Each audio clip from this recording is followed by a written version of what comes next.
Muito boa tarde a todos. Bem-vindos a mais este webinar do ciclo Scientech for Society.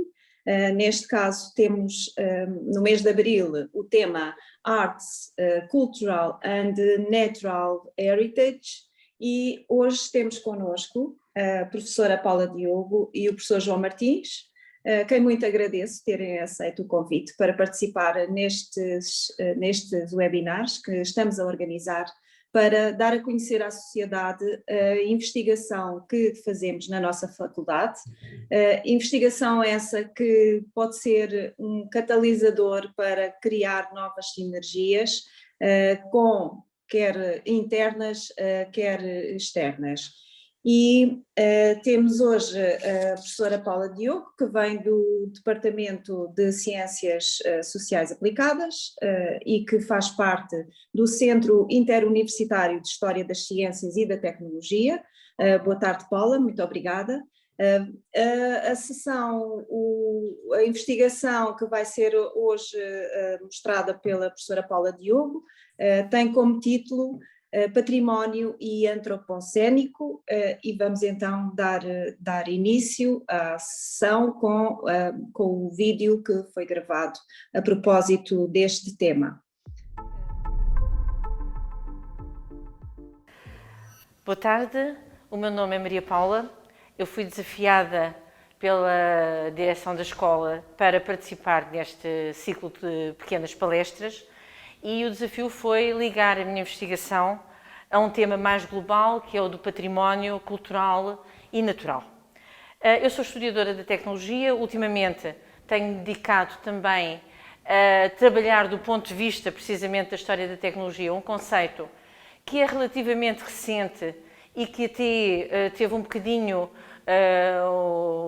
na moda há alguns anos, não tão recentemente quanto isso, o conceito de antropocénico. Foi mesmo considerada uma buzzword no início do século XXI, mas na realidade é um conceito bastante interessante na medida em que nos permite juntar disciplinas muito diferentes para refletirmos sobre questões que são comuns às várias áreas disciplinares, mas que normalmente não são abordadas da forma tão dialogante quanto nós gostaríamos. De facto, o antropocénico e o património pareceu-me ser algo de interessante para debater, aliás tenho feito há algum tempo também, e o património aqui aparece sob dois aspectos. Por um lado, os riscos que o património que nós temos hoje correm e, por outro lado, também uma reflexão sobre o que é o património no século XXI, num período em que, e aqui entra precisamente o conceito de antropocénico, num período em que os seres humanos se tornaram a força que maior poder tem de modificar o nosso planeta.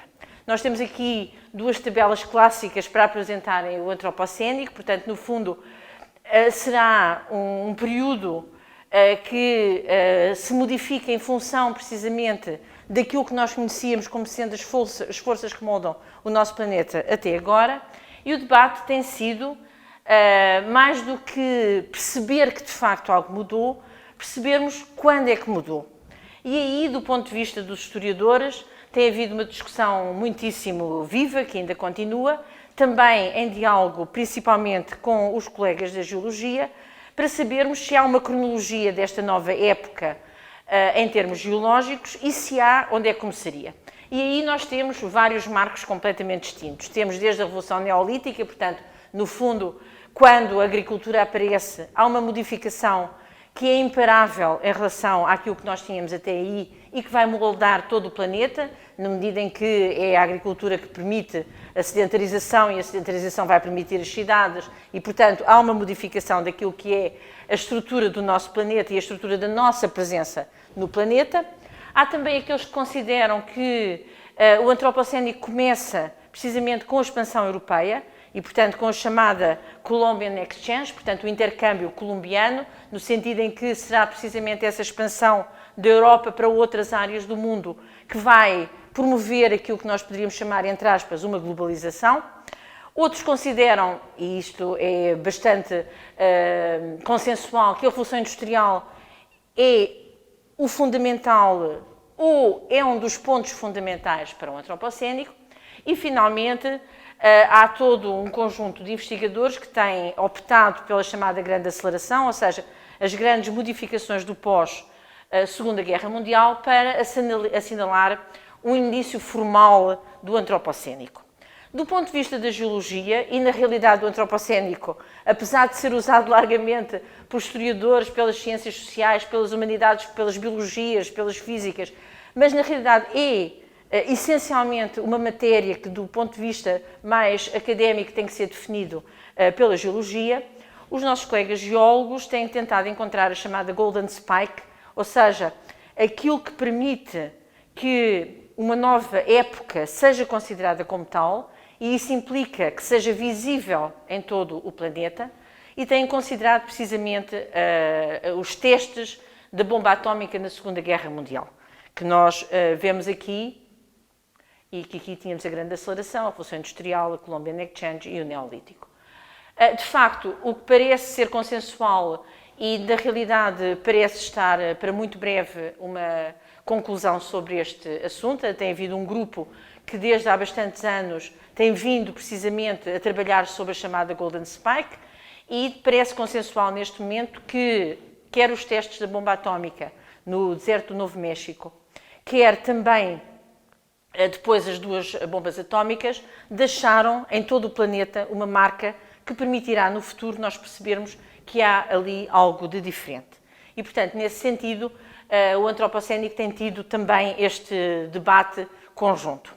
Mas quando nós olhamos precisamente para este teste no deserto do Novo México, nós percebemos que, de facto, o património que nós deixamos a partir da Segunda Guerra Mundial e particularmente depois, ao longo do século XXI, tem necessariamente características diferentes da ideia de património que nós, de uma forma algo, intuitiva, pensamos. Nós pensamos na ideia de património como algo que é, de facto, uma memória, vem muito na evolução daquilo que no século XIX se começa a fazer em termos das coleções, e o património do século XX é, obviamente, pensado em termos de preservação, pensado em termos de conservação, mas é também muito pensado em termos de elementos limpos, ou seja, aquilo que na realidade é mostrado é aquilo que de positivo nós deixamos. E quando olhamos aqui para o Trinity Test, nós percebemos que, de facto, o património não é apenas aquilo que é limpo. Existe um património que necessariamente, muito provavelmente, é aquilo que nós vamos deixar no século XXI e que é um património difícil de absorver como tal.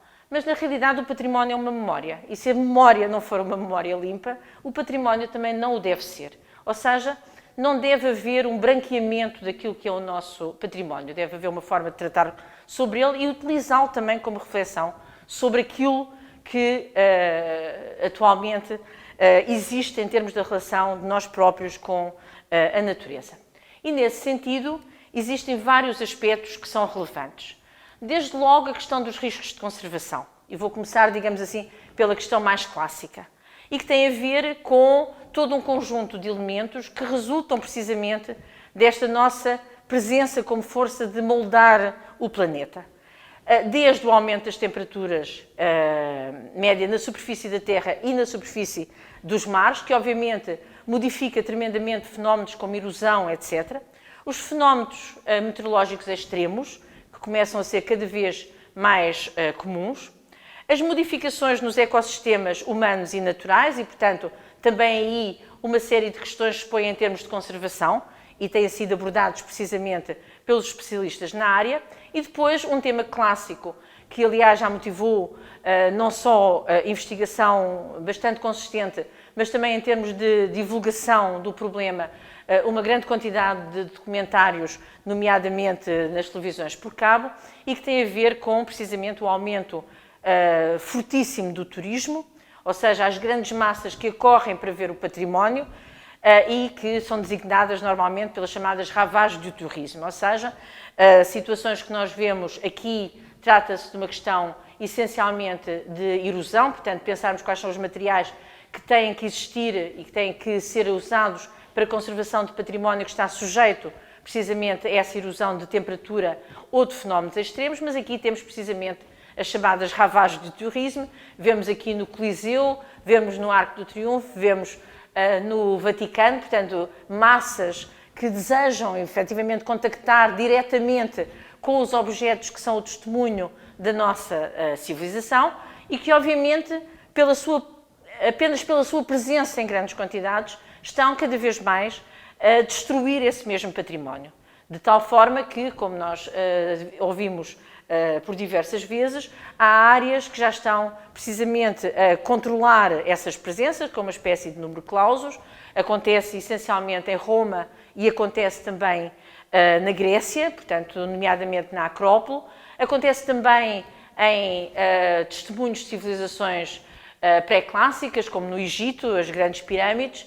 E nós sabemos que, efetivamente, por exemplo, no caso das grandes pirâmides, e aqui está a pirâmide do Louvre, um pouco também em diálogo com as pirâmides de Gizeh, não só sofrem precisamente desta presença constante dos seres humanos, como sofrem também de uma expansão da própria cidade do Cairo, que levou a que todo o território à sua volta seja agora um território extremamente poluído, com consequências para as próprias pirâmides. Obviamente que, para além desta questão de limitar o acesso, há também alternativas que têm a ver com a constituição de duplos daquilo que são os originais.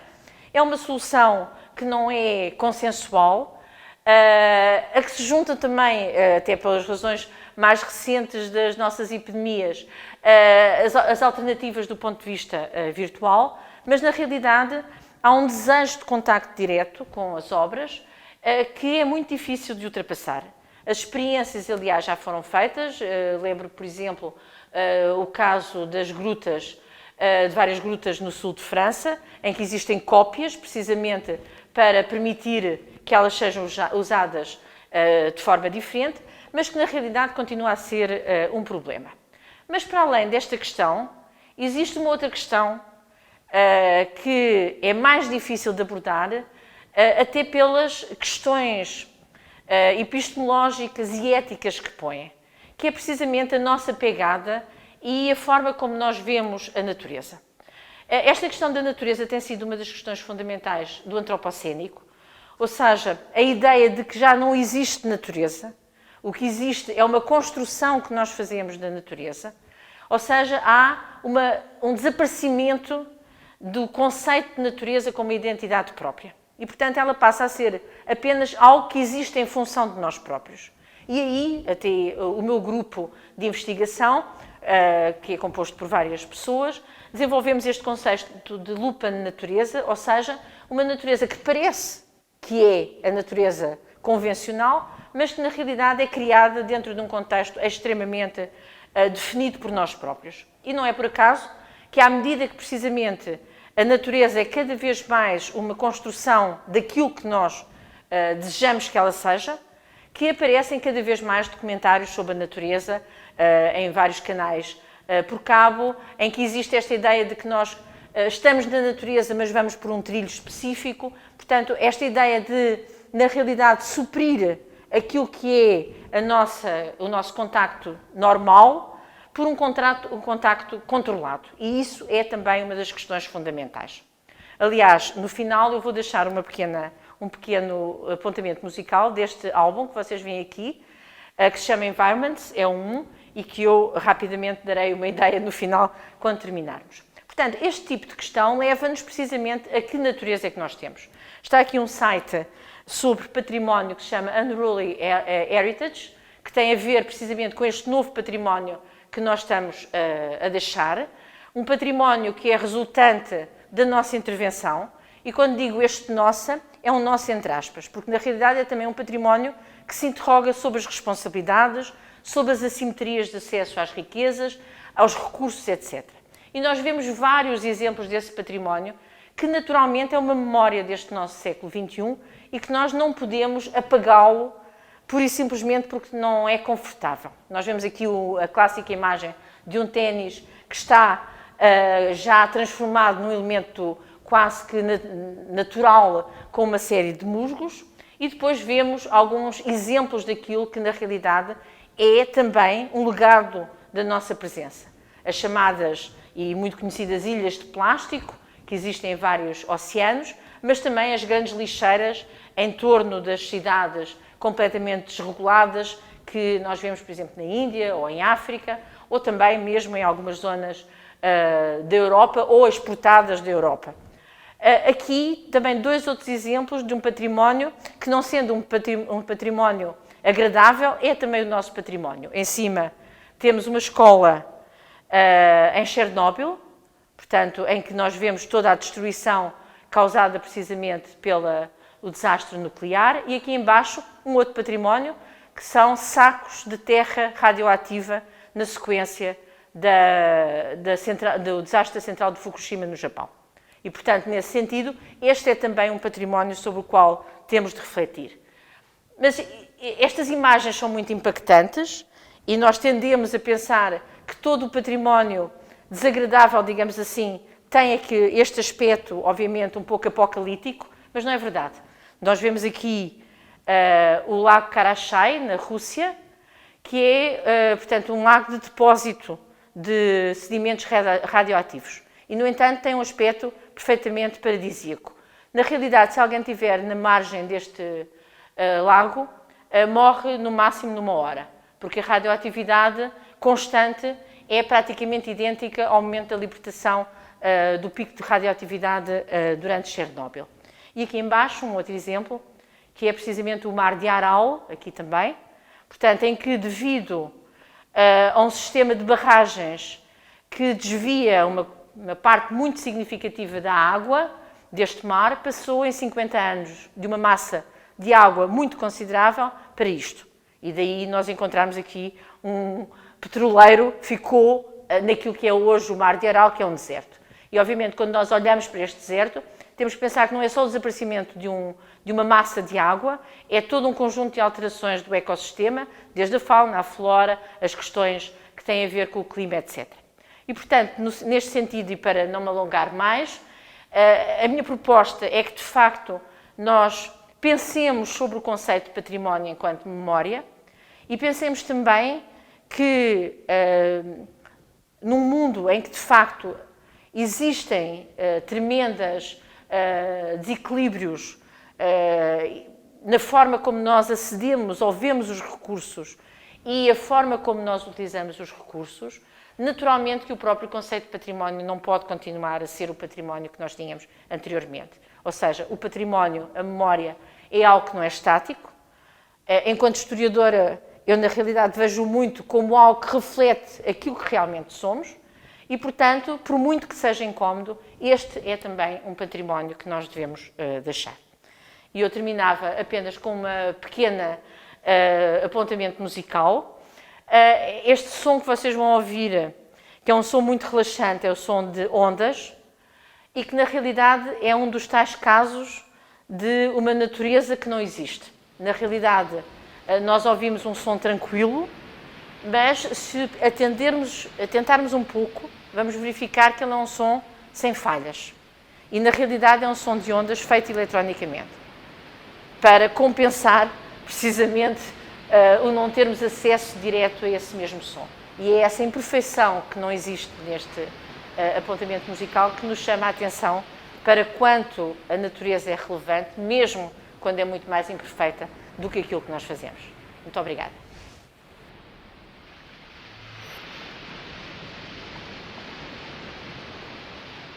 Foi um gosto. Não temos aqui ainda perguntas para si.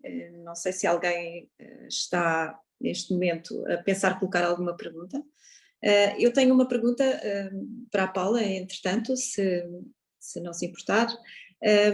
Relativamente ao vosso estudo, à vossa investigação sobre o património, estão a trabalhar conjuntamente com algum laboratório, algum centro de investigação da faculdade, aqui da nossa faculdade, da FCT, relativamente ao levantamento nos laboratórios ou nos laboratórios de investigação dentro da faculdade para fazer ao fazer esse levantamento, produzirmos aqui algum artigo, alguma investigação sobre o que se passa na nossa faculdade relativamente a isso que referiu, sobre, neste caso, património industrial, não é? Sobre todo o problema que o património, neste caso industrial, pode representar relativamente à sustentabilidade do planeta e a possíveis interações com a natureza. Sim, na realidade, muito obrigada pela questão. Na realidade, esta questão do património, quer dizer, do ponto de vista da investigação que nós temos estado a fazer sobre o antropocénico, tem surgido, digamos que paralelamente à reflexão mais teórica que temos estado a trabalhar, nomeadamente na área da história e da filosofia e da sociologia, da ciência e da tecnologia, particularmente com as questões de tecnologia. Mas a questão do património, na realidade, é uma área em que a nossa escola tem uma particular possibilidade de juntar um conjunto de experts bastante diferenciados e que podemos, sem dúvida nenhuma, potencializá-los, quer em relação à própria faculdade, quer em relação a vários outros, utilizando uma terminologia mais empresarial, stakeholders que existem à volta da nossa faculdade. Aí, sem dúvida nenhuma, que o Departamento de Conservação e Restauro é um elemento fundamental. Nós há muitos anos que temos relações, às vezes não tão profundas como desejamos, mas estes processos são sempre processos que demoram algum tempo, portanto, enfim, eu sendo uma adepta profunda da interdisciplinaridade e já a praticando devido à minha idade há muitos anos, tenho bem a consciência de quão difícil ela é de levar à prática. É muito difícil porque muitas vezes temos formações diferentes, temos metodologias diferentes e é muito fácil nós falarmos de interdisciplinaridade, mas mesmo em relação a áreas específicas e dentro das próprias áreas não é trivial.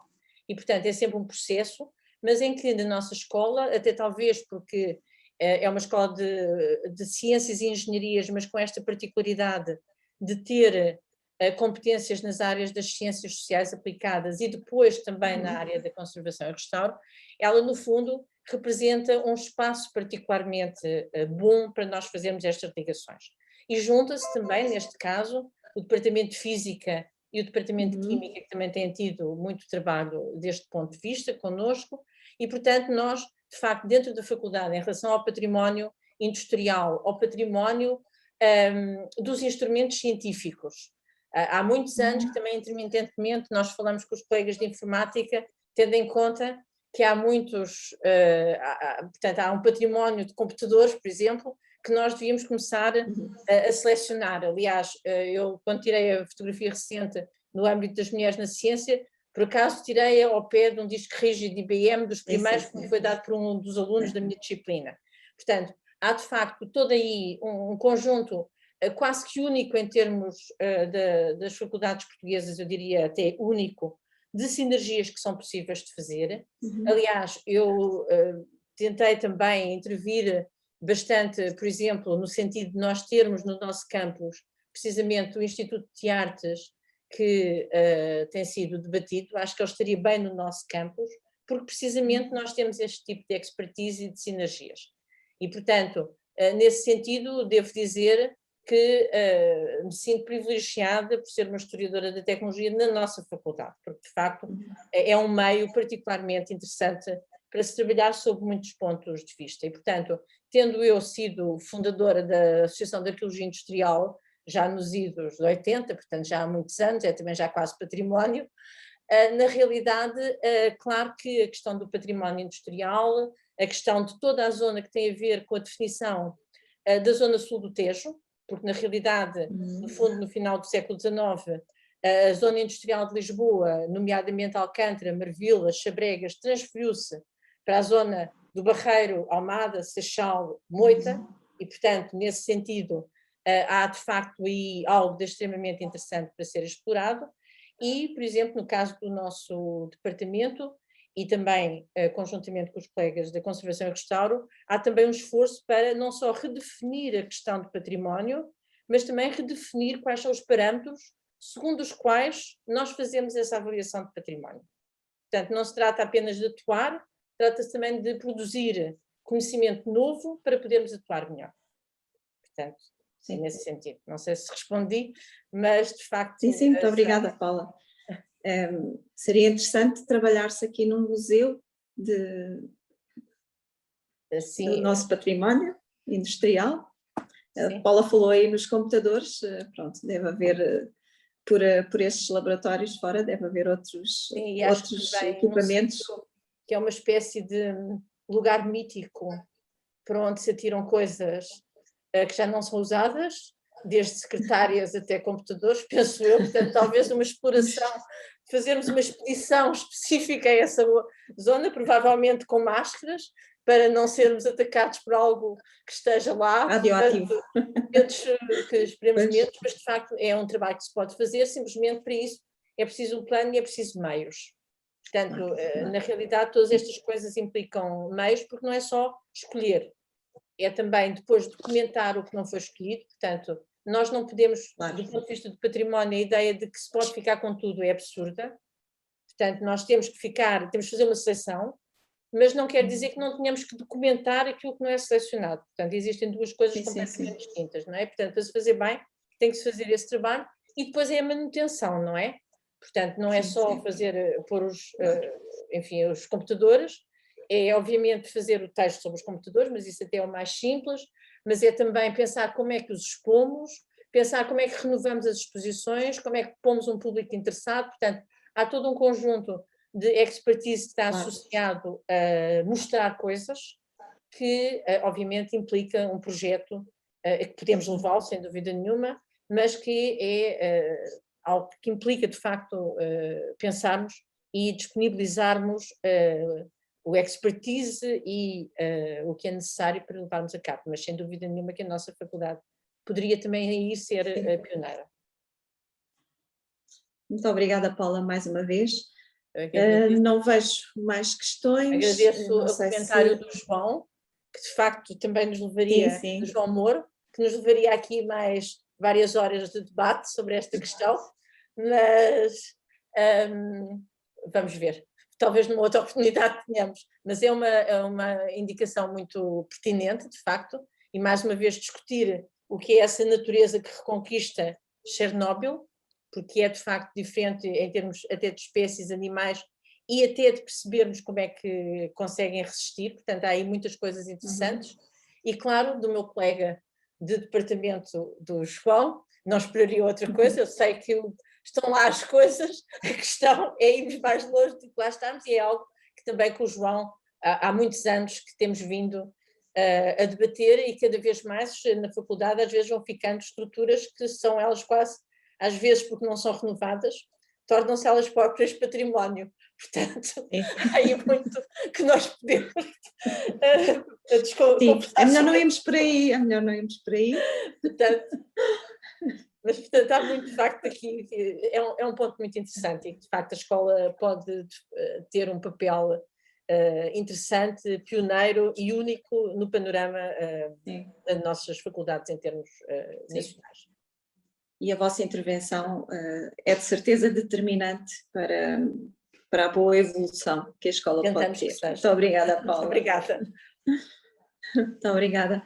Muito obrigada. Vamos passar agora então ao segundo orador. Isto não quer dizer que não possam continuar a colocar perguntas no chat para a professora Paula Diogo eventualmente responder mais tarde. Estamos abertos a mais questões.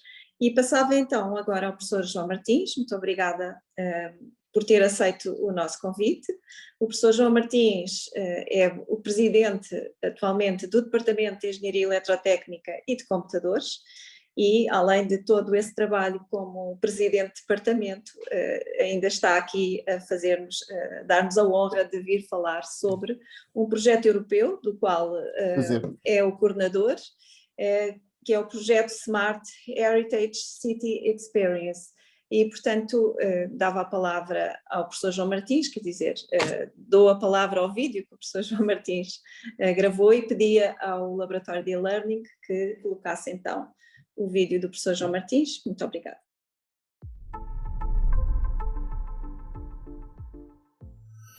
Olá, bom dia a todos. O meu nome é João Martins, eu sou docente no Departamento de Engenharia Eletrotécnica e Computadores aqui da Faculdade de Ciências e Tecnologia da Universidade Nova de Lisboa e hoje vou apresentar-vos aqui alguns dos devices, equipamentos, sistemas que nós temos feito e desenvolvido no âmbito dos projetos que temos colaborado e coordenado na área do turismo, turismo cultural, o chamado Cultural Heritage, edifícios históricos, portanto, todas essas questões que se relacionam com a cultura, em que a parte científica e tecnológica pode e deve dar uma ajuda muito forte. Nós temos, ao longo dos anos, desenvolvido vários projetos, colaborado em vários projetos, quer sejam projetos Interreg, essencialmente aqui com os nossos colegas espanhóis e franceses, como sejam projetos do Horizonte 2020 com um âmbito mais alargado. Nós, neste momento, estamos a coordenar um projeto H2020 chamado Impactur, que tem a ver essencialmente com o impacto no turismo e com medidas para poder melhorar o turismo e agora com o Covid até retomar o turismo na era pós-Covid.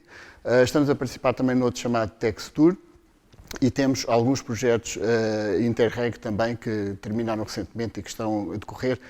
Um deles chamado SH City, que interliga de uma forma muito interessante a questão das Smart Cities com as Heritage Cities e foi desenvolvido para a cidade espanhola de Ávila.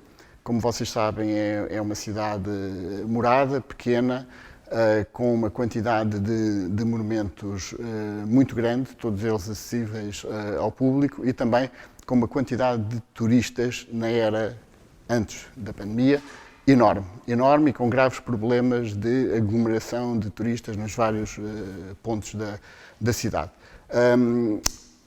Para mitigar um pouco essa questão do overtourism, como se costuma dizer, desenvolvemos uma aplicação para telemóvel que foi aplicada com muito sucesso em Ávila e que agora não está a ser aplicada, porque a Ávila quase não tem turistas, como vocês sabem, mas que esperamos agora com o boom que volte após a pandemia, a sua utilização seja novamente retomada com sucesso.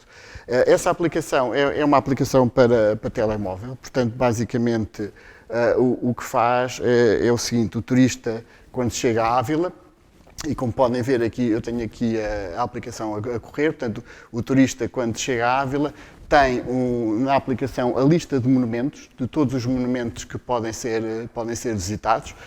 Nessa lista de monumentos, ele depois, se escolher um dos monumentos, ou qualquer um dos monumentos, tem várias informações muito importantes, como sejam o tempo que a visita demora, o tempo de espera, depois algumas informações, temperatura ambiente, umidade, etc., que são mais importantes até para o gestor do edifício do que aqui propriamente para o turista em si, mas o turista pode depois também escolher alguns circuitos que estão pré-definidos ao longo do percurso. Eu devo dizer que isto que parece que é ser apenas uma aplicação de telemóvel é muito mais do que isso, porque basicamente isto, além da aplicação, tem um conjunto de sensores instalados em todos os monumentos para permitir não só as variáveis ambientais, mas também estas informações muito importantes de tempo de visita e de tempo de espera.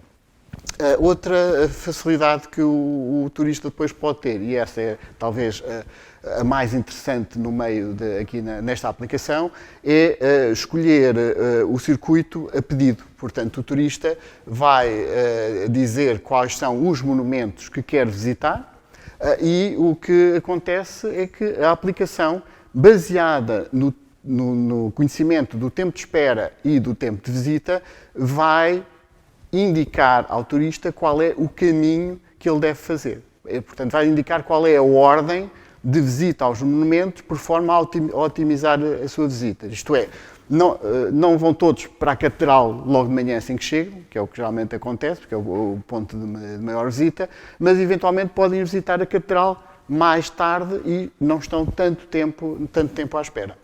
Eu gostava de salientar, e isto é um ponto muito importante, que a questão aqui do tempo de visita e do tempo de espera não é estática. Como isto faz uma previsão ao longo do dia, vai também usar os dados de previsão com base no histórico dos dias anteriores, quer do tempo de visita, quer do tempo de espera. Desta forma, conseguimos que os turistas se dispersem o mais possível pela cidade e não haja um aglomerado enorme de turistas em diversos pontos.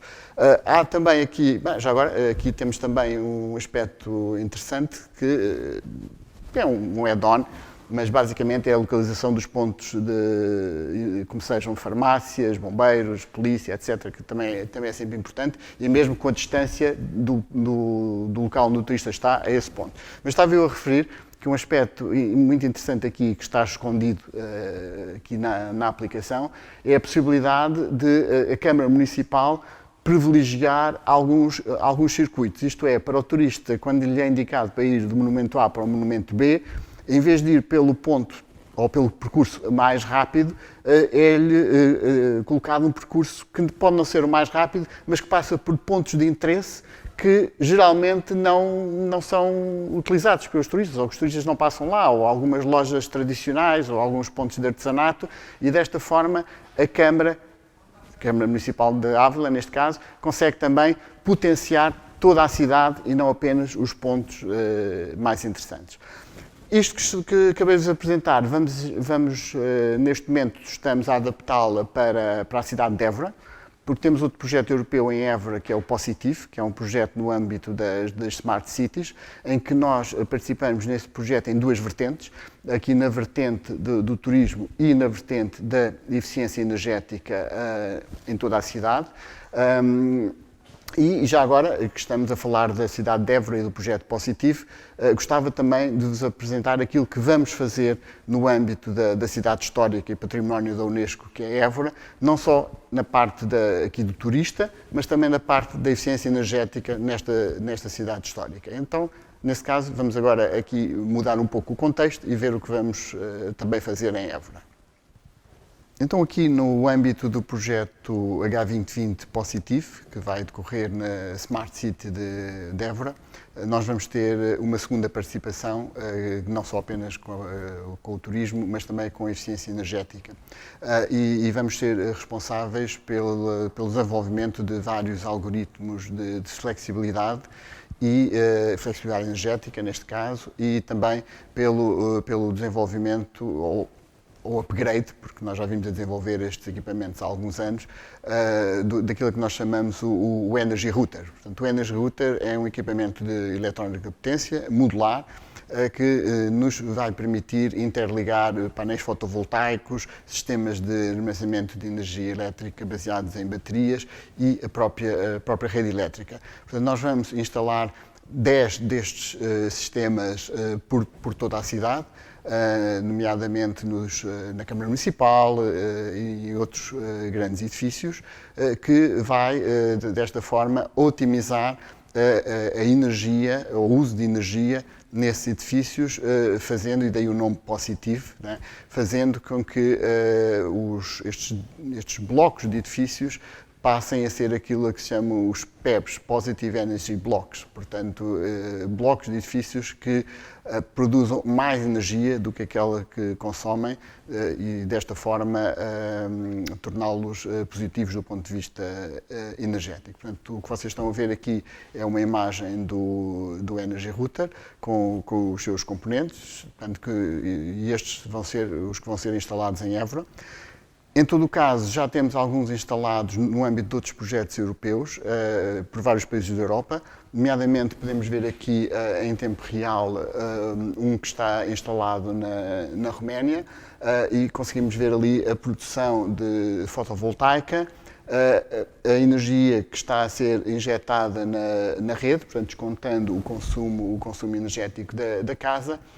Aqui temos a potência da bateria, que neste caso está a zero, portanto, não há troca de energia com a bateria, porque, como se pode ver aqui em baixo, o estado da bateria é 100%, já 100% carregada, portanto, não há aqui necessidade de estar a carregar. Portanto, estamos numa situação em que estamos a injetar o excedente de energia fotovoltaica para a rede elétrica. Portanto, e para concluir, este projeto positivo vai de alguma forma agregar aquelas duas coisas que nós fazemos aqui no grupo de eficiência energética, neste caso do CTS e da Uninova, que é a própria eficiência energética e a eficiência de otimização de turismo cultural e do chamado Cultural Heritage.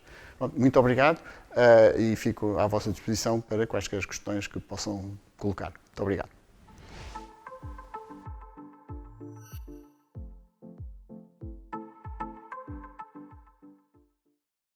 Muito obrigada, professor João Martins, pela sua explicação sobre o projeto, por os dois projetos que nos explicou. Eu queria fazer uma pergunta e até ver um pouco na sequência da apresentação da colega Paula Diogo. Esse projeto que falou, que apresentou, é um projeto que pode ser aplicado, foi aplicado em Ávila, pode ser aplicado, está a ser projetado para Évora, e pode ser aplicado a qualquer museu, a qualquer cidade que tenha uma volumetria ao qual seja possível aplicar a aplicação. Fazer passar a aplicação. Por exemplo, se estivéssemos a pensar em construir uma aplicação equivalente para, por exemplo, a cidade de Lisboa, seria um pouco mais difícil, ou podemos considerar apenas os pontos históricos e considerar uma aplicação nesse sentido. É porque tem por detrás os centros, tem por detrás os pontos que vão recolher a informação e enviar para ser monitorizado em tempo real, ou não é possível? Não, exato. Olá, bom dia a todos, mais uma vez, obrigado pelo convite, é com muito prazer que estou aqui. E já agora eu queria dizer, quando vi aqui a apresentação da Paula, até parecia que tínhamos combinado, não é? Porque quando ela fala em mass tourism, eu honestamente não tinha ainda visto a apresentação da Paula, e creio que a Paula também não tinha visto a minha, então quando vi, disse, isto, realmente combinámos aqui falar em aspectos muito semelhantes. E como a Fátima estava a dizer, realmente a questão aqui, este tipo de aplicação funciona melhor em espaços, não digo confinados, mas espaços mais reduzidos. Tomar, por exemplo, o caso de Ávila ou o caso de Évora, que são, nós em Évora, qualquer turista que vai a Évora, tudo está, passo o termo, walking distance, né? Portanto, não precisa andar de transportes públicos dentro de Évora para visitar a cidade de Évora, o mesmo acontece em Ávila. Em Lisboa isso já não acontece, obviamente, mas no caso de grandes metrópoles, nós podemos facilmente identificar bolsas ou zonas históricas mais confinadas, e aí não digo que este tipo de aplicação seja abrangente, mas pode funcionar dentro das bolsas, ou ter, depois, quando eu mudo para outra bolsa, eu estou em Alfama, ou quando saio de Alfama vou, por exemplo, para a zona de Belém, ou para o Bairro Alto, ou para outra zona histórica, e dentro de cada zona histórica as coisas poderem funcionar melhor. Eu devo acrescentar que, pronto, obviamente nós estamos neste momento, como eu referi, numa situação de no tourism, portanto, infelizmente, devido à situação que estamos, mas a previsão é que assim que as coisas melhorarem, e se Deus quiser vão melhorar rapidamente, vai haver aqui, estamos todos desejosos de sair de casa, de sair do país, de viajar e de passear por todo lado. Portanto, este tipo de aplicação permite, acima de tudo, não só ajudar o turista, portanto, isto é uma situação win-win, não só ajudar o turista a otimizar o tempo que ele tem, quando tem um tempo mais reduzido para visitar uma determinada zona, como também para tirar um pouco da pressão turística sobre os vários, neste caso, os vários monumentos, os vários locais, dispersando essa pressão ao longo do dia de uma forma mais uniforme. Sim. Será essencial, se mantivermos aqui uma situação então de semi-confinamento, ou seja, vamos desconfinar, mas temos de continuar com todas as restrições, portanto era essencial ter essa informação para podermos andar livremente, digamos, a visitar o que quer que seja, não é? Portanto, será uma aplicação boa para os museus, não é? Que já têm uma certa monitorização, porque têm pessoas nas salas e têm seguranças que andam mais ou menos a ver e controlam ou não é? Mas em casos de museus muito grandes, se calhar seria uma boa aplicação, em vez de ir para a sala, termos circuitos, não é? Claro, circuitos. Claro, nos que forem possíveis, não é? Há museus que não, o circuito só pode ser um, mas por exemplo, eu não referi no vídeo, mas no caso de Évora, Dávila neste caso, algo que também era feito é, como estamos a monitorizar também as condições dentro dos edifícios, dos monumentos, quer seja temperatura, umidade, isso permite ao gestor do edifício definir um pouco a capacidade de visita do edifício durante o dia. Portanto, e permite, através da aplicação, gerir essa pressão ou inclusivamente, isto nunca chegou a ser feito, mas está previsto na aplicação, mas nunca chegou a ser feito, porque a aplicação depois tem uma ligação a uma gestão central dos edifícios, também foi âmbito do projeto, permite enviar alertas ao turista ou informações de que o museu vai fechar mais cedo, ou que o número de visitas foi limitado por alguma razão, a um determinado valor. Como digo, nunca chegou a ser feito, mas está também previsto este tipo de interligação também com a gestão dos próprios espaços que estão dentro da cidade. A gestão com vista à preservação, não é? É aí a ligação acima de tudo, sempre a preservação, neste caso. À apresentação da Paula, que entretanto queria falar.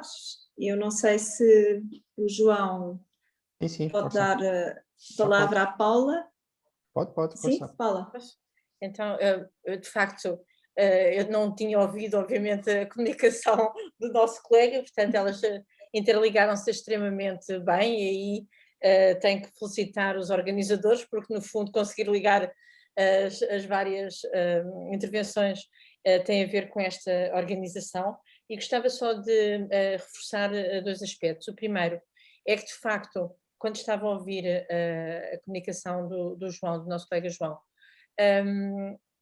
precisamente uma das coisas que se debatem também muito quando falamos destas questões do património, do antropocénico, é conseguirmos encontrar o equilíbrio entre uma certa tecnofobia e uma certa tecnofilia. Portanto, no fundo, o problema das tecnofixies tem sido uma das questões mais debatidas a propósito do antropocénico, e o património também fica precisamente absorvido por estas questões. E, por exemplo, nós vimos há muito pouco tempo aquela questão de, se estamos com um problema de aumento de temperatura, não se modificam as coisas, é algo que faça com que a radiação solar não seja tão forte.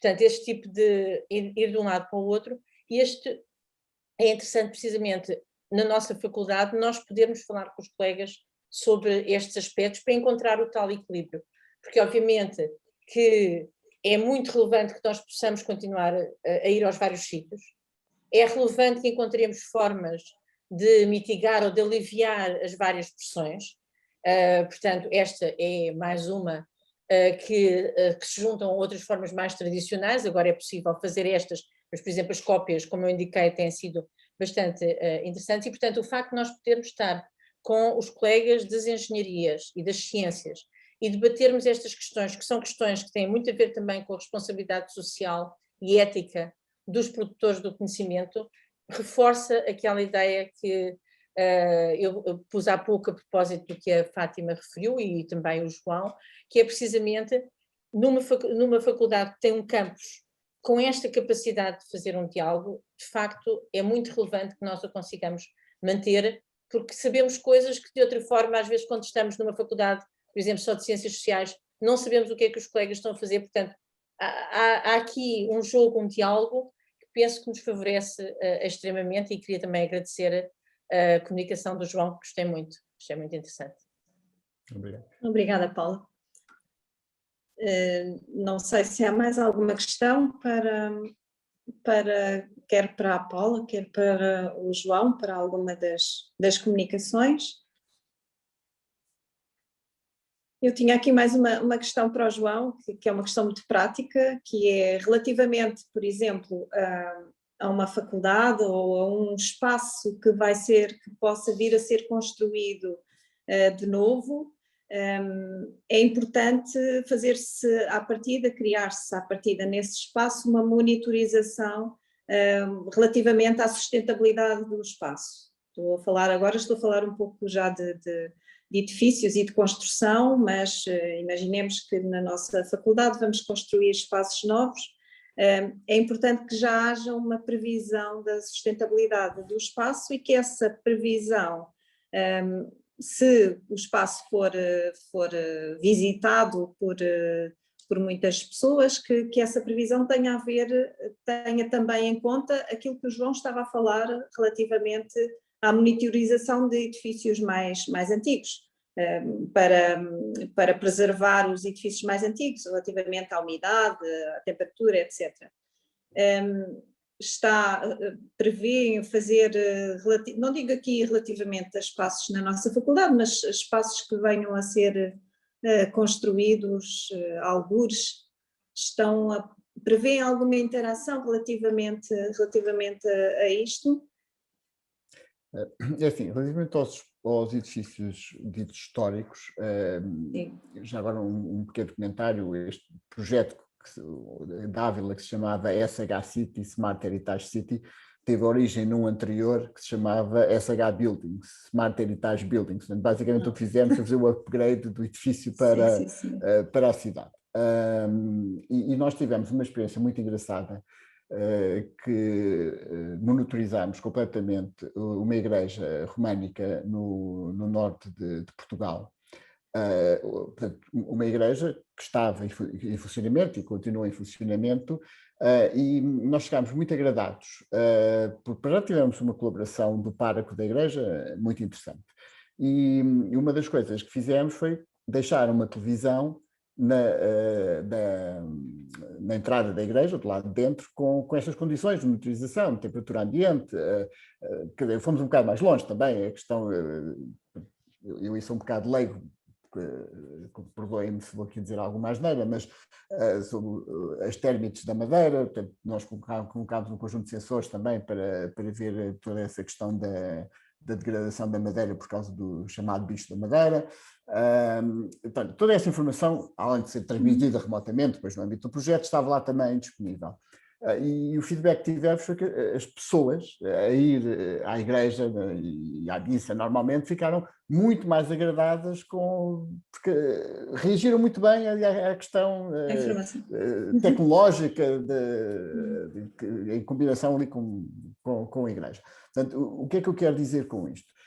Quero dizer que nós temos muitos espaços de património que muitas vezes estão abandonados, e quando digo que estão abandonados é património que está muitas vezes isolado em aldeias, isolado em zonas mais recônditas. Já não falo do património das cidades, porque apesar de também haver muito degradado, e a Paula há bocado referiu isso, o contexto é diferente. Mas eu acho que esta questão da tecnologia e do acesso remoto que podemos fazer com a tecnologia permitir-nos-ia, obviamente que isto custa dinheiro, como tudo na vida, não é? Não há almoços grátis, nós sabemos isso, não é? Mas permitir-nos-ia o reativar ou revitalizar espaços históricos que estão meio abandonados, meio isolados, em zonas mais afastadas dos grandes centros urbanos. Nós fizemos isto, como digo, no SH Buildings, mas é algo, havendo vontade e havendo financiamento também, obviamente, mas também havendo vontade, muitas vezes, das autarquias, dos gestores patrimoniais, permitiria que as próprias pessoas tivessem conhecimento, fossem lá e houvesse uma manutenção mais ativa dos espaços e não haver a degradação que muitas vezes acontece, porque isto depois é um ciclo vicioso, não é? Portanto, não há manutenção, as pessoas não vão. Não vão, não há dinheiro. Não há dinheiro, não há manutenção. Degrada-se. Exatamente. Portanto, é uma bola de neve muito desagradável. E então, eu acho que estou convencido das experiências que temos tido que a tecnologia poderia dar, volto a dizer, eu nisto sou muito pragmático, estas coisas custam obviamente dinheiro e há que haver algum investimento, mas permitiria potenciar este tipo de situações. Sim. E eu estou a ver já aqui uma possível sinergia com o Departamento de Conservação e Restauro. E tenho aqui uma pergunta da Catarina Vila-Maris, que pergunta qual foi a igreja onde vocês fizeram essa intervenção. Intervenção, quer dizer, onde... A Catarina, que me dê só um minuto, porque eu vou só ver o nome da igreja exato para não lhe dar uma informação errada. Se ela não se importa, se tiver um segundo. Eu penso que a Catarina Vila-Maris é do Departamento de Conservação e Restauro. Estou enganada, Catarina. Sim, sim. É. Seria muito interessante um projeto destes, que o João está a referir. Eu estou aqui no computador só para ver o nome exato da igreja. Digo já. Ok, tenho aqui. Até posso dar mais informação, porque na realidade foram 3 intervenções. Portanto, foi em São Pedro de Roriz, portanto, em Roriz, a igreja de São Pedro, portanto, no Concelho de Santo Tirso, se não estou em erro. E já agora posso acrescentar que, além da igreja de São Pedro de Roriz, a mesma intervenção foi feita no âmbito desse projeto na Catedral de Palência, em Espanha, e no Museu Basco em Bayonne, em França. Portanto, foram feitos... Então, é um projeto Interreg, portanto, que é Portugal, Espanha e França. Foi escolhido um edifício em cada um dos países para fazer esta intervenção. E Catarina diz que o projeto é muito interessante e, como falou no românico, aguçou aqui a curiosidade da Catarina. Então, mas a Catarina pode entrar em contato comigo, porque um dos projetos que nós temos a decorrer neste momento, que é o Impact Tour, um dos pilotos é efetivamente a rota do românico e também os caminhos de Santiago. Portanto, este projeto tem a ver com o impacto do turismo em vários espaços, portanto, também pela parte tecnológica, obviamente, mas eu estou aqui a ver também as perguntas dela. Sim, nós temos alguns resultados, eu depois posso partilhar isso com ela, sem problema nenhum. Muito bem, fico contente que já estejamos aqui a criar sinergias. A Paula também, com certeza, que terá todo o interesse em entrar nestas sinergias que estamos aqui a potenciar, certo, Paula?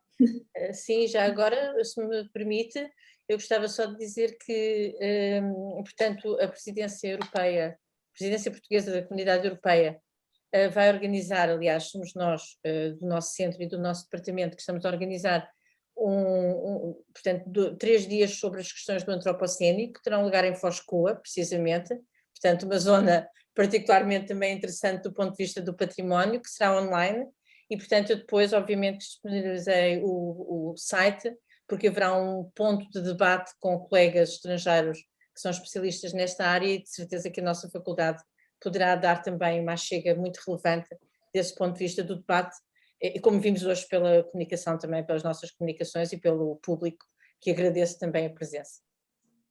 Obrigada, Paula. Bom, estamos no limite, já estamos na hora para terminar este excelente webinar. Agradeço uma vez mais aos oradores e aos participantes, a quem está aqui a assistir. Eu espero que tenhamos aqui fruto relativamente a este encontro que aqui se potenciou. Resta-me desejar-vos uma boa tarde e o resto de uma boa semana, e mais uma vez obrigada por terem participado. Okay. Obrigada, obrigado, Paula. Deus. Obrigada, Obrigado, João. Fátima. Obrigado a Bom dia. todos. Deus.